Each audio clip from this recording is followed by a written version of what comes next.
IPL 2026 season అనంతరం Bharat under-19, అండర్-23 జట్లు శ్రీలంక టూర్కు వెళ్లనున్నాయి. ఈ పర్యటనలో భాగంగా భారత యువ జట్లు శ్రీలంక అండర్-19 లయన్స్ టీమ్స్ తో 4 రోజుల రెడ్ బాల్ మ్యాచ్లు ఆడనున్నాయి. ఇందుకు సంబంధించిన షెడ్యూల్ ను బీసీసీఐ త్వరలోనే ఖరారు చేయనుంది. అయితే శ్రీలంక పర్యటనకు వెళ్లే జట్లను ఎంపిక చేసేందుకు బీసీసీఐ జూన్ లో ఒక ప్రత్యేక టోర్నమెంట్ ను నిర్వహించనుంది.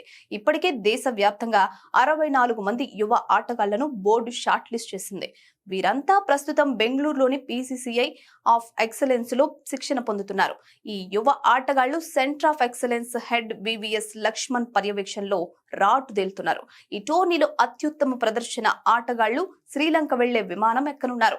ఐపీఎల్ 2026లో ఆడుతున్న యంగ్ కిడ్స్ వైభవ్ సూర్యవంశీ, ఆయుష్ మాత్రే కూడా సీజన్ ముగిసిన తర్వాత ఈ క్యాంపులో చేరనున్నారు.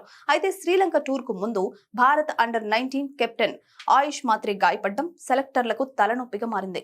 సన్ రైజర్స్ హైదరాబాద్ తో జరిగిన మ్యాచ్ లో సిఎస్కే కు ప్రాతినిధ్యం వహిస్తున్న మాత్రేకు కండరాలు పట్టేశాయి. దీంతో అతడు వికెట్ల మధ్య పరిగెత్తేందుకు ఇబ్బంది పడ్డాడు. అతడు గాయం తీవ్రమైనదిగా తెలుస్తోంది. ఒకవేళ మాత్రే గాయం గ్రేడ్ 3లో ఉన్నట్లయితే పూర్తిగా కోలుకోవడానికి 2 నెలల సమయం పడుతుంది.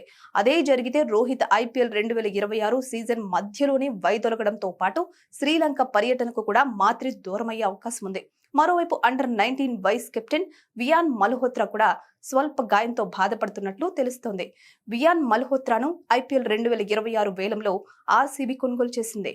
కానీ ఇప్పటి వరకు అతడు ఒక్క మ్యాచ్ కూడా ఆడలేదు. ఒక్కవేళ శ్రీలంక టూర్ కు మాత్రే వియాన్ ఇద్దరు అందుబాటులో లేకపోతే భారత జట్టు కెప్టెన్ గా వైభవ్ సూర్యవంశీ ఆడే అవకాశం ఉంది. సూర్యవంశీ గతంలో సౌత్ ఆఫ్రికా పర్యటనలో భారత జట్టు కెప్టెన్ గా వ్యవహరించాడు.